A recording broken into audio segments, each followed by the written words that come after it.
Progress study YouTube চ্যানেলের পক্ষ থেকে সংস্কৃত প্রেমী সকল প্রিয় ছাত্রছাত্রীদেরকে নিত্যদিনের মতো আজকের বিশেষ আলোচনা পর্বেও স্বাগত জানাচ্ছি।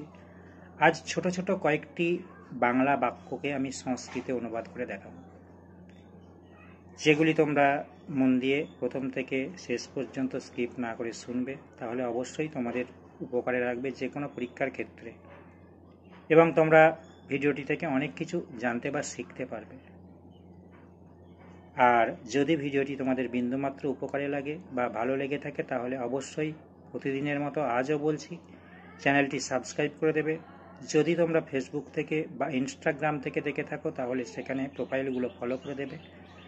আর ইউটিউব থেকে দেখলে চ্যানেলটি সাবস্ক্রাইব করবে এবং লাইক, শেয়ার, কমেন্ট করে দেবে, যাতে পরবর্তী সমস্ত ভিডিও কিন্তু তোমরা পেয়ে যাও। যাই হোক, আজ বেশি কথা না বাড়িয়ে আমি মূল আলোচনায় আসছি। দেখো, আজ আমি যে বাংলা বাক্যগুলি তোমাদেরকে অনুবাদ করে দেখাবো, সেগুলি ক্লাস 7-এর বই থেকে নেওয়া। ক্লাস 7-এর যে সংস্কৃত বইটি রয়েছে, সেই বই থেকে আমি বাক্যগুলি বলছি। দেখো, প্রথম বাক্য, বালিকারা কলম দ্বারা লিখিতেছে। একটা বাক্য আছে, বালিকারা কলম দ্বারা লিখিতেছে। এই যে বালিকারা, আমরা প্রথমেই বলেছি তোমাদেরকে, সংস্কৃত অনুবাদ করতে গেলে দেখতে হয় বাক্যের মধ্যে ক্রিয়াগুলো আগে সিলেক্ট করে নিতে বলেছি তোমাদেরকে, তোমাদের সুবিধার্থে। বাক্যের মধ্যে দুই ধরনের ক্রিয়া থাকতে পারে, সমাপিকা ক্রিয়া, অসমাপিকা ক্রিয়া। তাহলে যাই হোক, যে কোনো ক্রিয়াই থাক না কেন, তোমরা ক্রিয়াটাকে আগে সিলেক্ট করে নেবে, বেছে নেবে। তাহলে আজকে এখন যে বাক্যটি, প্রথম যে বাক্যটি আমি বললাম যে বালিকারা কলম দ্বারা লিখিতেছে, এই যে লিখিতেছে, এটা হচ্ছে নিশ্চয়ই এখানে ক্রিয়া। লেখা, খাওয়া, যাওয়া, দেখা, শোনা, এগুলি হচ্ছে ক্রিয়া। বাকি যে ওয়ার্ড বা শব্দগুলি পড়ে রইল, এখন আগে আমি সেইগুলির অনুবাদ করে নেব। তার জন্য কি করতে হবে, আমি বলেছি একটা একটা করে শব্দের অনুবাদ করতে। বালিকারা প্রথমে যদি আমরা ধরি, বালিকারা শব্দটাকে যদি সংস্কৃতে অনুবাদ করি, কি করব? প্রথম কাজ আমাদের কারকটাকে চিনে নেওয়া। আমরা বুঝতেই পারছি এখানে বাক্যটার মধ্যে বালিকারা হচ্ছে বাক্যটির কর্তা। আর বাক্যটির কর্তা মানে তোমরা বিভক্তি অলরেডি চিনে গেলে। আমরা জানি কর্তৃকারক অর্থাৎ কর্তায় প্রথমা বিভক্তি হয়, কর্মকারকে দ্বিতীয় বিভক্তি হয়, করণকারকে তৃতীয় বিভক্তি হয়, নিমিত্ত, জন্য, উদ্দেশ্য বা কাউকে দান করা বোঝালে যাকে দান করা বোঝায় তাতে চতুর্থ বিভক্তি হয়। আর হইতে, থেকে, চেয়ে, অপেক্ষা, এগুলো হয় অপাদানকারক, যেটা হচ্ছে পঞ্চমী বিভক্তি। রয়ের সম্বন্ধ পদ, যেটা কারক নয়, রয়ের থাকলে হয়। অধিকরণ কারক মানে স্থান, কাল, পাত্র, অর্থাৎ কোথায়, কবে, কখন বা এতে অন্তস্থ থাকলে তখন অধিকরণ কারক হয়। আর অধিকরণ কারক মানে হচ্ছে সপ্তমী বিভক্তি হয়। যাই হোক, প্রতিদিনই এই কথাগুলো আমি বলি, আজও বলছি।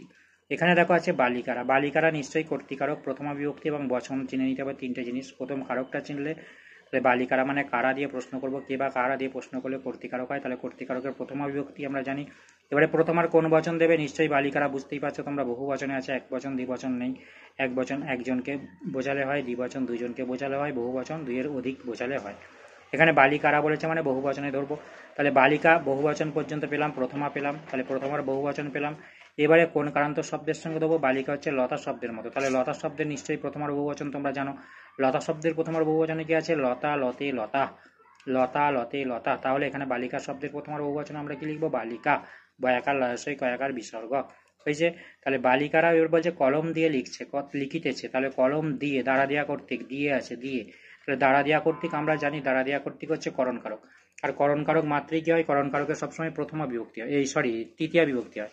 তাহলে এখানে করণে তৃতীয় বিভক্তি আমরা দিয়ে দেবো। তাহলে বালিকারা কলম দিয়ে বললাম, তাহলে কলমটা কোন কারান্ত শব্দ, তোমাদেরকে যে শব্দটার অনুবাদ করবে, যে শব্দটার সংস্কৃত প্রয়োগ দিতে যাবে তোমরা, দেখে নেবে সেই মূল শব্দটা কোন কারান্তে আছে। তাহলে কলমকে যদি আমরা বিশ্লেষণ করি, ক যুক্ত, অযুক্ত, ল যুক্ত, অযুক্ত, ম যুক্ত, অ, শেষে আমরা কি পেলাম, অ পেলাম, মানে অকারান্ত। যেমন নদী শব্দ, দন্তনা যুক্ত, অযুক্ত, দ যুক্ত, দিগ্গই, শেষে দিগ্গই পেলাম, মানে দিগ্গই কারান্ত। সবসময় মূল শব্দটা, বিভক্তিটাকে বাদ দিয়ে যে মূল শব্দটা থাকবে সেইটার কারান্তটা তোমাদেরকে চিনে নিতে হবে।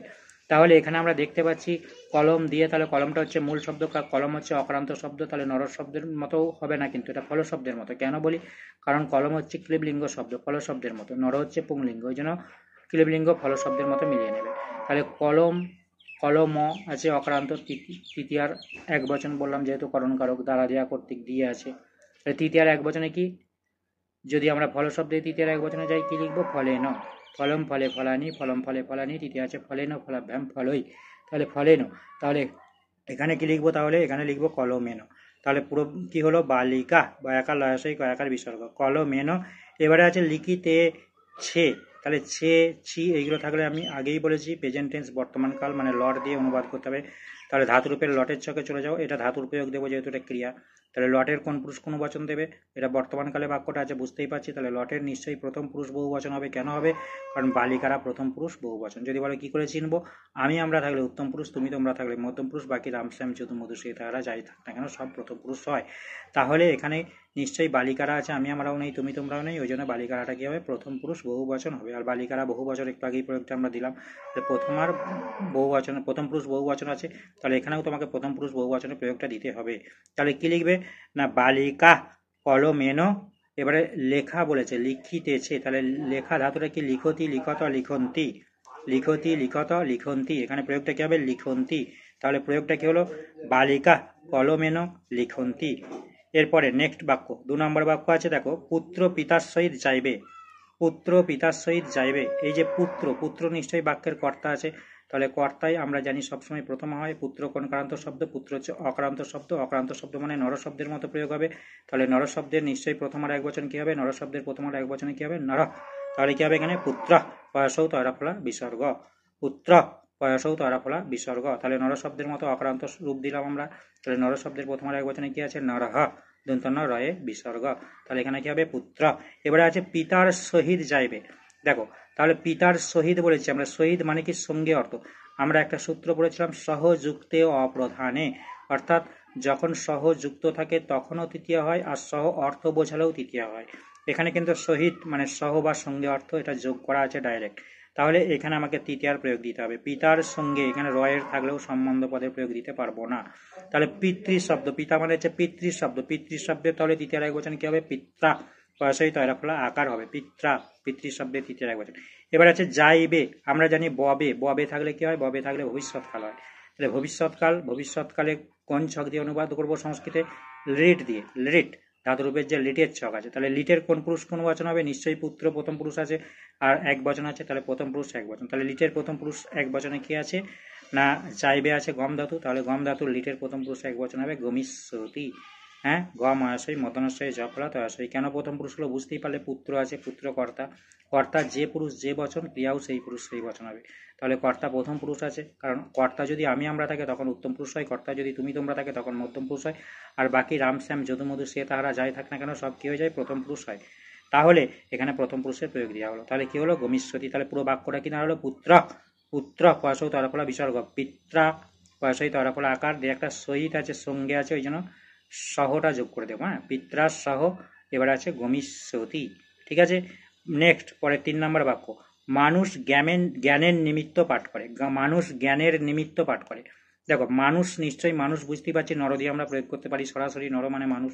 তাহলে নর শব্দের প্রথম আর এক বচন হবে নরহ দন্তন্য রয়ে বিসর্গ। এখানে কোনো বচন মানুষরা, মানুষ দুজন এসব কিছু বলা নেই, তাহলে এক বচনই দেবো। তাহলে কি হবে? নরহ দন্তন্য রয়ে বিসর্গ। এবার আছে জ্ঞানের নিমিত্ত পাঠ করে। তাহলে জ্ঞানের নিমিত্ত বললাম, তাহলে নিমিত্ত থাকলে কি হয়? নিমিত্তের জন্য, উদ্দেশ্য এসব থাকলে আমরা জানি চতুর্থী বিভক্তি হয়। তাহলে জ্ঞানটা কোন কারান্ত? জ্ঞানটা হচ্ছে অকারান্ত। তাহলে অকারান্ত কার মত হবে? অকারান্ত জ্ঞান, অকারান্ত ধরে তার চতুর্থীর এক বচন পুংলিঙ্গেই দেবো। নর শব্দের চতুর্থীর এক বচনে কি আছে? নরায়। তাহলে জ্ঞান শব্দের চতুর্থীর এক বচন হয়ে যাবে জ্ঞানায়। তাহলে বাক্যটা কি হলো? নরহ দন্তন রয়ে বিসর্গ জ্ঞানায়। এবারে আছে পাঠ করে। পাঠ করা মানে কি ধাতু? পঠ ধাতু। তাহলে পঠতি পঠতা পঠন্তি, এখানে এক বচন দেবো আমরা, যেহেতু আমরা কর্তাটা মানুষটাকে নরহ এক বচনে দিয়েছি, তাহলে প্রথম পুরুষ এক বচন হবে, কারণ আমি আমরা তুমি তোমরা নেই। তাহলে বাক্যটা দাঁড়ালো কি? নরহ জ্ঞানায় বর্গী জয় আকার দন্তনয় আকার অন্তস্থ দিয়ে কি লিখবো? পঠতি। নেক্সট, রাজা দরিদ্রগণকে বস্ত্র দিবেন। দেখো রাজা দরিদ্রগণকে বলছি, তাহলে রাজা, রাজা নিশ্চয়ই রাজন শব্দের প্রথম আর এক বচনে রাজাই হবে। হ্যাঁ, একটা রাজন শব্দ, তোমরা যদি বলেন না রাজন শব্দ আমার মুখস্থ নাই, তখন রাজনের রাজা, রাজা যে রাজা শব্দের একটা প্রতিশব্দ খুঁজে নিয়েও করতে পারো। রাজা শব্দের প্রতিশব্দ নৃপ ধরে করতে পারো, নৃপ দন্তনয় রিপ। তাহলে নৃপ মানে নরর মতো এসে যাবে। তাহলে নর শব্দের প্রথম আর এক বচন দিতে পারো নরহ, তখন লিখবে নৃপ, এটাও করতে পারো। কিংবা যদি বলো রাজন শব্দ থেকে সরাসরি দেবো, তাহলে রাজন শব্দের প্রথম আর এক বচন আছে রাজা, রয়াকার বর্গী জয়াকার। ঠিক আছে। এবার আছে রাজা, তাহলে রাজন শব্দের প্রথম এক বচনে রাজাই দিয়ে দিলাম, রাজাই হলো। এবারে দরিদ্র গণকে বহু বচনে আছে দরিদ্র গণকে, তাহলে দরিদ্র মূল শব্দ কি? দরিদ্র, তার সঙ্গে গণকে যোগ আছে। আমি বলেছি মূল শব্দটার কারান্ত চিনতে হবে, তাহলে দরিদ্র হচ্ছে নিশ্চয়ই অক্রান্ত। এবার দরিদ্র গণকে বলেছি, হ্যাঁ, আর বস্ত্র দিবেন বলেছি, আমি বলেছি যাকে দান করা বোঝায় তাদের চতুর্থী হয়, তাহলে দরিদ্রদেরকে দানটা করা হচ্ছে মানে দরিদ্রটা চতুর্থী বিভক্তির প্রয়োগ দিতে হবে, এবং চতুর্থীর তাহলে কোন বচন হবে? চতুর্থীর বহু বচন হবে, তাহলে দরিদ্র শব্দের চতুর্থীর বহু বচনে কি হবে? দরিদ্রে ভ, ধরা সেই ধরা ফলা একার ভজা ফলা বিসর্গ। ঠিক আছে, হ্যাঁ, বুঝতে পারলে কেন দান করা অর্থ বোঝালে চতুর্থী হয়, এটা মনে রাখবে। হ্যাঁ, তাহলে হলো কি রাজা দরিদ্রে ভ। এবারে কি দেবেন? বস্ত্র দেবেন। তাহলে বস্ত্রটাকে কি দিয়ে প্রশ্ন করে? কর্মকারক অকারান্ত, তার দ্বিতীয় আর এক বচন কি? বস্ত্রং, বাস বদন্তঃসহিতায় রফলা অনুসার। ঠিক আছে, তাহলে বস্ত্রং। হ্যাঁ, এবারে দিবেন আছে, দিবেন মানে ববে, ববে জানি আমরা ভবিষ্যৎকাল হয়, দা ধাতু দেওয়া হচ্ছে, দা ধাতু, তাহলে দা ধাতুর নিশ্চয়ই ভবিষ্যৎকাল অর্থাৎ লিটের ছকে দেবো। তাহলে লিটের কোন পুরুষ কোন বচন হবে? লিটের প্রথম পুরুষ এক বচন হবে, যেহেতু রাজা প্রথম পুরুষ এক বচন, আমরা উত্তম পুরুষ হয়, তুমি তোমরা মধ্যম পুরুষ হয়, বাকি রামশ্যাম যদু মধু সে তারা সব প্রথম পুরুষ হয়। তাহলে লিটের প্রথম পুরুষ, লিটের কি দেব? প্রথম পুরুষ নিশ্চয়ই এক বচন দেব, যেহেতু রাজা প্রথম পুরুষ এক বচনে আছে। তাহলে কি হবে এখানে? দা ধাতুর লিটের প্রথম পুরুষ এক বচন হবে দাস্যতি, দয়াকা দন্তস্বয়ে জপলা তয় হস্যই। তাহলে পুরো বাক্যটা কি হলো?